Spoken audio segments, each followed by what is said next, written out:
ঠাকুর বলছেন এক ঈশ্বর, তাঁর ভিন্ন নাম, জ্ঞানী, যোগী ও ভক্ত।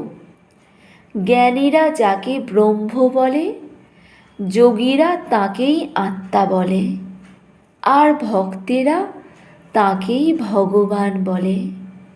একই ব্রাহ্মণ যখন পূজা করে তার নাম পূজারী, যখন রাঁধে তখন রাঁধুনি বামুন।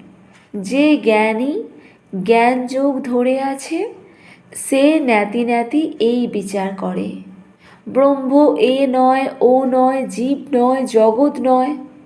এই রূপ বিচার করতে করতে যখন মন স্থির হয়, মনের লয় হয়, সমাধি হয়, তখন ব্রহ্মজ্ঞান।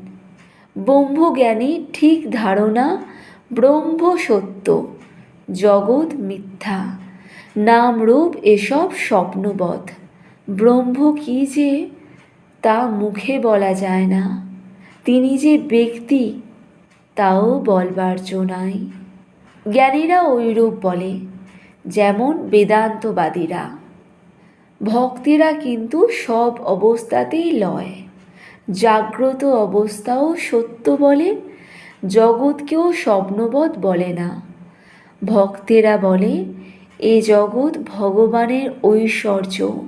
আকাশ, নক্ষত্র, চন্দ্র, সূর্য, পর্বত, সমুদ্র, জীব জন্তু এ সব ঈশ্বর করেছেন, তাঁরই ঐশ্বর্য। তিনি অন্তরে হৃদয় মধ্যে, আবার বাহিরে।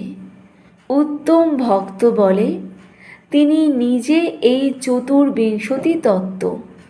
জীব জগৎ হয়েছেন ভক্তের স্বাদ। যে চিনি খায় চিনি হতে ভালোবাসে না।